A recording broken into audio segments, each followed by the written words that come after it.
সেই নাফাকুম ঝর্ণা থেকে ফেরার পথে আছি। এবার বন্ধ নামবে যে খুব সুন্দর মুহূর্ত। আমরা বান্দরবনের প্রাকৃতিক বিখ্যাত শিলাপাথর, রাজা পাথরের কাছে এই আরেকটু প্রচুর পরে শিলাখণ্ড, প্রকাণ্ড অনেক বড় বড় পাথর।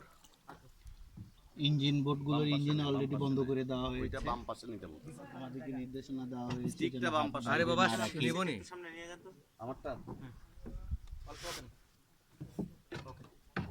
সব পাশে নিব। আমাদের গাইড সাথে আছেন মামুন ভাই।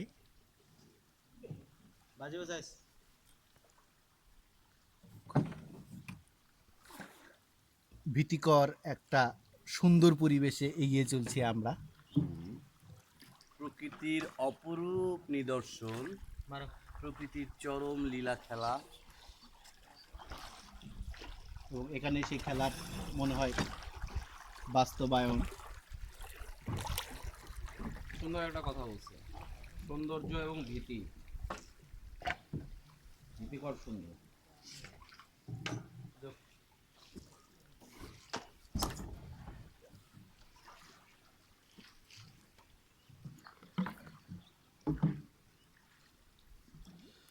এখানে স্রোত এত কম হওয়ার কারণ কি? বড় বড় পাথর। স্রোত কোথায় কম? পানি দিই পানি না পানি আমরা দেখতে পাচ্ছি দুই পাশে অনেক বড় বড় পাথর, মাঝখান দিয়ে ছোট্ট একটা গলির মতো। সেই জায়গা দিয়ে আমাদের এখন অতিক্রম করতে হচ্ছে। না, আমার বক্তব্য হলো বড় বড় পাথরের অবস্থান হলো পানির গতি তো বেড়ে যাওয়ার কথা। তুমি এটাই বুঝলা? আর এতগুলা পানি আসতেছে বেশি গতিতে, তুই সামনে একটা বাধা দিবি। সবাই কথা বলবি, যেহেতু ভিডিওটা হচ্ছে, কেউ খারাপ কথা বলবি না দয়া করে। না, ওই পানিটা যেদিক দিয়ে বাইর হবে সেটা কি হবে? দুই পাশে পাহাড় ঘেরা পরিবেশ দেখতে পাচ্ছি, বড় বড় আমরা পাহাড়। এখনো রাজা ঠিক পাথরের কাছে যেন আসিনি, তাই না? পাহাড়ের প্রাসাদ গড়েছে। এই পুরো এলাকাটাই রাজা পাহাড়, রাজা পাথর। না, এখানে একটা পাথর আছে যেটার নামই রাজা পাথর। তাই কি? হ্যাঁ, হ্যাঁ, এবং ওই পাথরটাকে পুজো করা হয়। ওই কাঠ দেখা যাচ্ছে একটা ও, ওতে বড় এটা বড় রাজা আছে। পাথর এলাকা, ওটাই সবচেয়ে বড়। সাঙ্গু নদী, বান্দরবনে আমরা অবস্থানরত।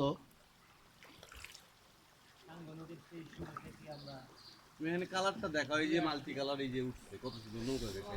তুমি এটা তুলবার না, এই যে দেখো। ঠিক অনেক বড় বড় পাথর এখানে, সৃষ্টির এক অপরূপ লীলাভূমি। উপরের পাহাড়টা ধরো তুমি, শাওন, ওই যে উপরের ওইটা ওটা ধরো, ওই সিনটা ধরো। আস্তে আস্তে আস্তে আস্তে দেখো কত উঁচা একটা পাহাড়। বড় চমৎকার, সেই দেখে মনে হয় যে কোনো রায় বাহাদুরের দুর্গ।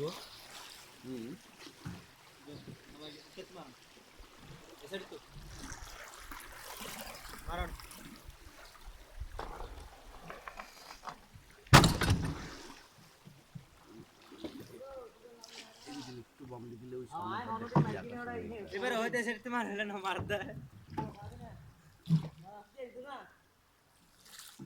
কি দাঁড়াবো?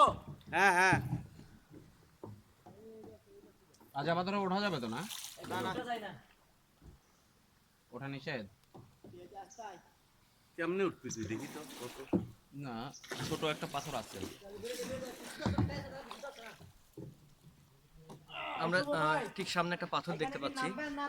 এই পাথরটা এখানকার মানুষের জনজীবনের অত্যন্ত মূল্যবান। তারা এটার নাম দিয়েছেন রাজা পাথর, এবং এই পাথরটাকে তারা সবই কি ভিডিও মোডে? এই পাথরটাকে তারা পুজো পুজো করে। করে, সম্মান করে। আমরা ঠিক যে পাথরটি এখন দেখতে পাচ্ছি, পাথরটির নাম রাজা পাথর। এটা এই এলাকার সবচেয়ে বড় পাথর। গাছের একটা খন্ড এখানে দেখতে পাচ্ছি কলসি যেটাতে পাথরও আছে। ঠিক ঠিক ওইটাই হলো রাজা পাথর। কলসি পাথর কোনটা? এখানে আমাদের কলস পাথর আছে। দেখেন এখানে আসলে বলতে গেলে সমস্ত দেখতে পাথরই পাচ্ছি রাজা পাথর। টাকা দিয়েছে, টাকা দিয়ে পুজো করেছে সবাই। ঠিক আমরা একটা পিরামিডের মতো আকৃতির একটা পাথর দেখতে পাচ্ছি, খুবই চমৎকার। এনে দাঁড়া একটা ছবি নয়। দাঁড়াও, পাথরের গায়ে শ্যাওলা পড়ে গেছে।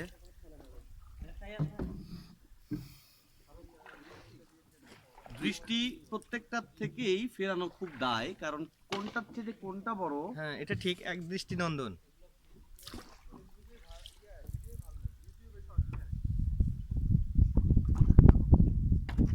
পাথরগুলো দেখে প্রশ্ন জাগে কোথা থেকে ভেঙে পড়লো, দুর্গ থেকে না আকাশ থেকে। হাজার বৎসরের পুরনো পাথরগুলো হয়তো বা লক্ষ বছর আসলে হতে পারে। ছোট একটি দেশ আমাদের বাংলাদেশ, কিন্তু এই দেশে এত লীলাভূমি, এত অপরূপ সৌন্দর্য পৃথিবীর অন্য কোথাও খুঁজে পাওয়া বড় দুষ্কর। আমাদের এই ছোট দেশটাতে পৃথিবীর সবচেয়ে বড় ম্যানগ্রোভ অঞ্চল সুন্দরবন, পৃথিবীর সবচেয়ে বড় সি বিচ কক্সবাজার, আর এখানে তো ভিডিও করছি আপনারা দেখতেই পাচ্ছেন চমৎকার শিলাপাথর বেষ্টিত সাঙ্গু নদী। ভাবাই যায় না। তোমার বাজিবি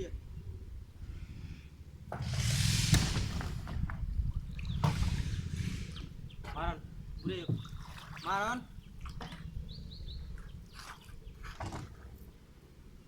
আমরা খাইও না খাইও। খুব ধীর গতিতে ট্রলার নিয়ে এগোচ্ছি।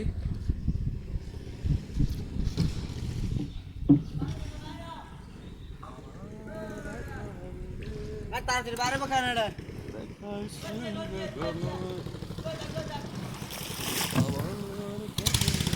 আর খাইও না ভাইতে মারলি।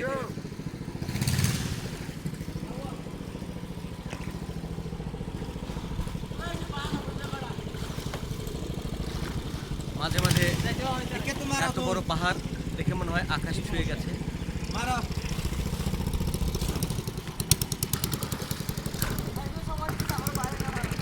আরে কে যা পাখান নেই কি বারান্দা দেয়।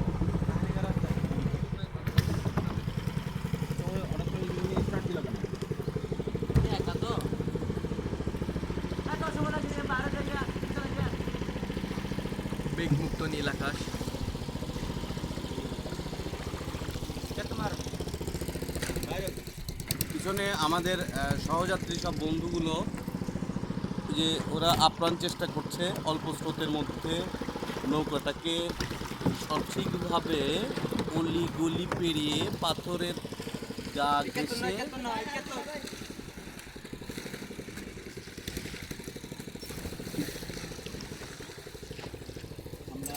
আমরা মাঝের নদীকে দেখতে পাচ্ছি।